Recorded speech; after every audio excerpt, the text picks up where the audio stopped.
Hello everyone, it's Creative Name to Stand again with another battle report, and this one's a little bit different than my normal stuff. It's actually the first of 3 tournament games, so it's kind of exciting, very new to me. I don't think I had any tournament reports during 8th, even though I did play in one tournament in 8th. I just don't think I ever went to a tournament and battle reported it. So this was a fun experience. It was at the local Games Workshop in Bowie, Maryland, and from what I understand, that used to be the place where the headquarters was, so it was neat just to be there. It was a pretty big shop, the biggest Games Workshop I've ever seen, besides the one in Memphis, of course. I've been there, and it was a great experience. So the tournament rules are as follows. You can already see it on the page here. You can have 30 model armies. You could have 15 models in your summoning pool.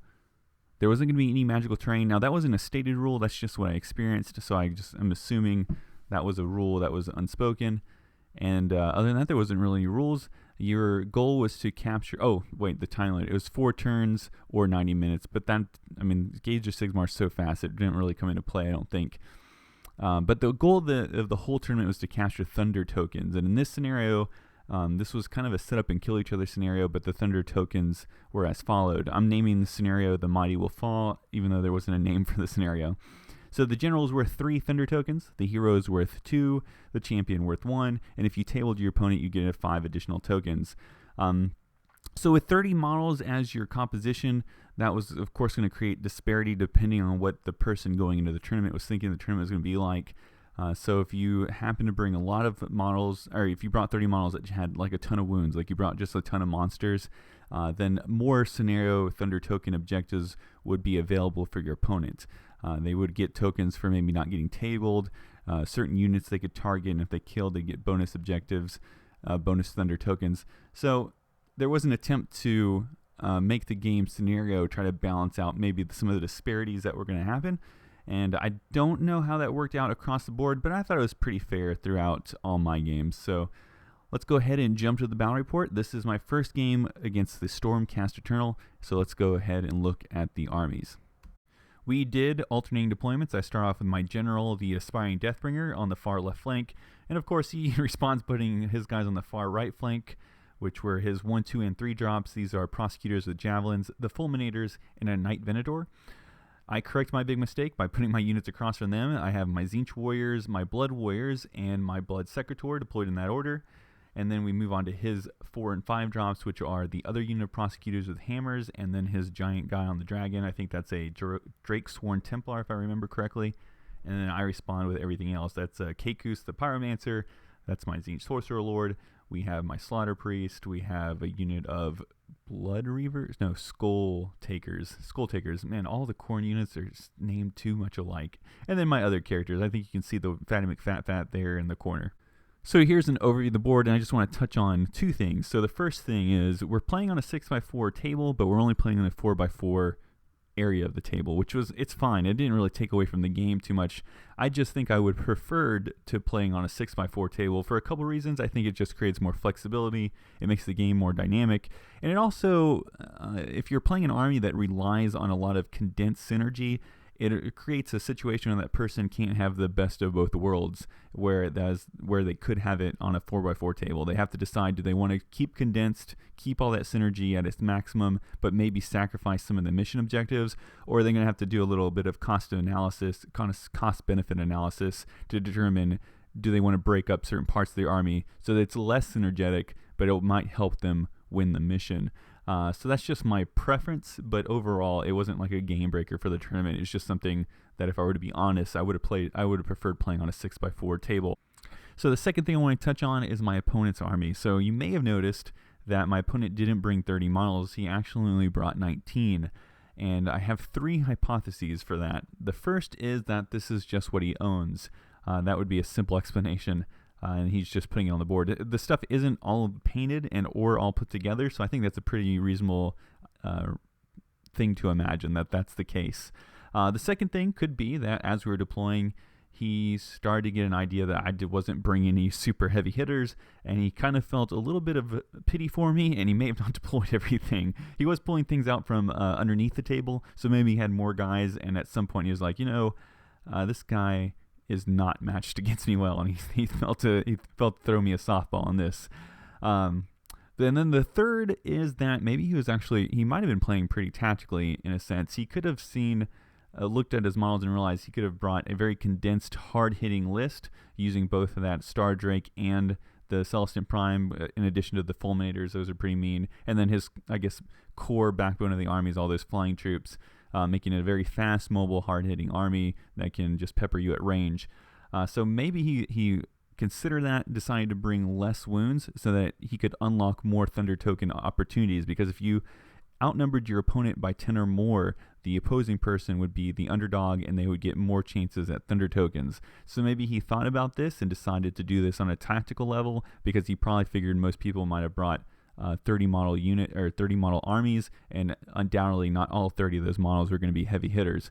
So if that's the case, that was a pretty smart move, and it probably rewarded him pretty well throughout the tournament, because I'm pretty sure he's the only one that played under the model count. So if that's the case, then kudos to him for thinking outside the box in that sense.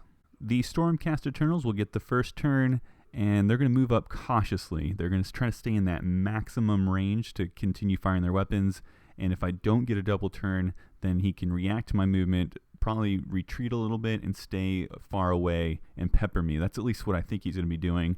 We'll see how it plays out. The only things he doesn't move forward really is his 2 Knight Venators. They're going to take up positions that give them a good view of the board and just shoot their pretty effective and accurate long-range shots.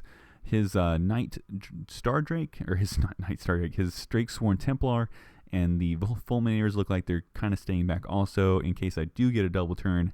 That way they can react to everything. Plus, he has the range advantage. He doesn't really need to push the issue when it comes to engaging me. To start out his shooting phase, the Knight Venator that took residence up into that high tower takes aim at my general and knocks him out right away. So that's a good starting point for him. Knocks out all my command abilities and is a lot of points as far as Thunder Tokens are concerned. Other than that, though, otherwise, he doesn't really do too much with his shooting. He really rolls pretty poorly. He could have devastated my army really early here, and I am lucky to escape with only my general dying and these 3 Tzeentch warriors. We next go into my turn, where I summon some flamers, and then the Slaughter Priest prays to Khorne so that he can maybe do d6 wounds or move somebody forward, but he's not having any of it. He doesn't want your prayers, Slaughter Priest. He wants the blood, and so he inflicts 3 wounds onto my Slaughter Priest, so that was pretty bad. As far as my game plan is concerned in this turn and going forward, I'm seriously outmatched here. I don't really expect to not get tabled. My goal is to not get tabled, but it's going to be hard. So there's no penalty for losing all your stuff, really. The best thing you can do is just try to get as many points as you can. So that's my goal. I want to kill whatever I can kill, give me some points moving forward into the tournament. And so I'm not hesitating to move forward, and I'm just praying to have a double turn so that I can get into combat rather than having him fly backwards and pepper me until I have nothing left. And look at that. I was lucky enough to get the second turn. That was really, really big here. It gives me a chance to take something out.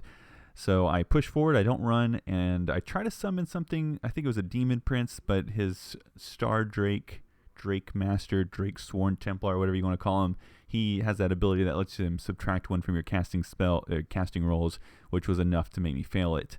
I take my second round of shooting with my flamers into those prosecutors with the hammers, and I only do 1 wound, but more importantly, I do get the mortal wounds off, and I'm able to finally kill a whole prosecutor and put 1 wound on the other. You can also see here I start my charges with the Slaughter Priest rolling really high and getting really in there.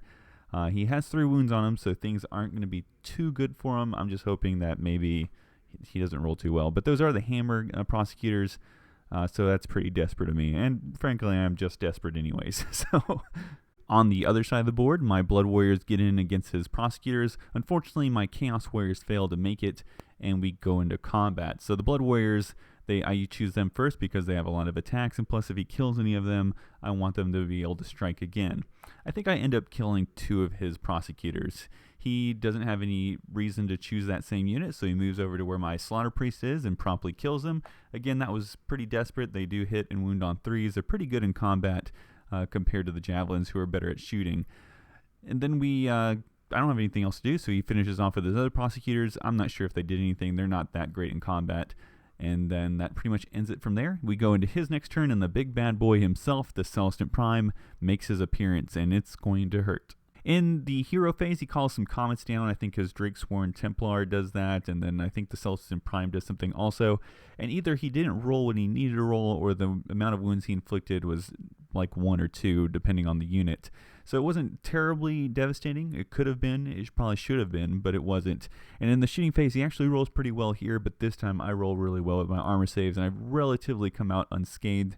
I lose some of my Blood Warriors that were in the combat with his Prosecutors, but that's about it. Oh, and Fatty McFatfat actually dies also, so that's too bad.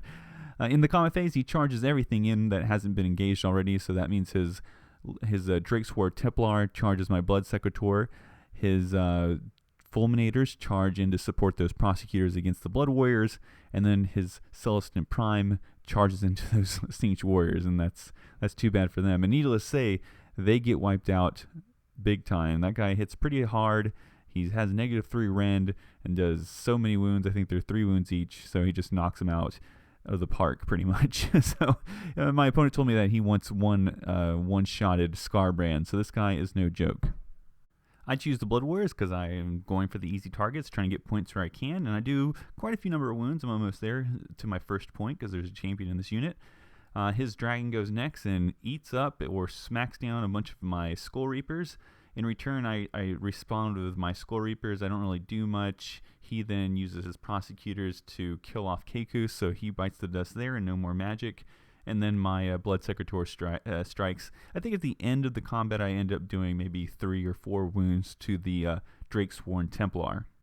So that combat phase was pretty brutal, hoping to get that next turn, but unfortunately I don't. So I'm going to, again, for the 3rd time, face the shooting phase, and this time he doesn't roll badly, and I don't roll great armor saves like it should be. And yeah, it's very devastating, like it probably should have been turn 1. Those Fulminators shoot their lightning from their mouths and wipe out most of, if not all of my Blood Warriors. It looks like I have 2 guys left. And from there, combat, it's just a cleanup. Everybody else bites it, and that's how the game ends. I wasn't able to get that last Prosecutor over there on the right corner just because those lightning attacks finally connected. And that's how the game ends. As you can see, it was a complete tabling of myself, and this is his final points. So that's how it went. Overall, I had a lot of fun. It was definitely an uphill battle. I don't think anybody was under the illusion it was going to be a close game in any sense. But I had a chance to get some points there, and I had things go my way enough to pull away with a point or 2. I just didn't follow through, and time went out on me, essentially. I had a death timer on my army. Overall, though, again, I had a lot of fun here. I like the format. I do. I don't think I want to play this format every time, but definitely one of the types of formats I would want to play occasionally. I do like the 30 model. I like the model cap. I think, though, it's clear that this encourages a certain type of army. I think my opponent was more in the grain of what type of army that should be, kind of a smaller, condensed army, things that have multiple wounds and are pretty tough. And I think because of that and the fact that we're playing on a 4x4 table, I think the tournament would better serve to maybe cut the model count in half even. Maybe say bring 15 of your toughest models because we're going to play on a 4x4 board. And since it's a model count thing, having 1 wound models is going to be discouraged in that type of format. So yeah, I mean, I like it. I want to play this again. I just think that would probably be, if we wanted to make a better tournament out of it, it'd probably be a smaller model count. Because of the board size and the fact that it encourages a certain type of army list. So overall, though, I mean, it was a great fun, and I have game 2 coming up later. It's going to be a completely different type of game, so that's kind of exciting too. A different type of army, something probably more in line with the power level of my army, and that's going to be great fun. It is against Khorne, so it's going to be Khorne on Khorne with some Tzeentch allies. So I hope you turn into that. I hope you enjoyed this. Feel free to like and subscribe and comment below. See you guys later. Bye.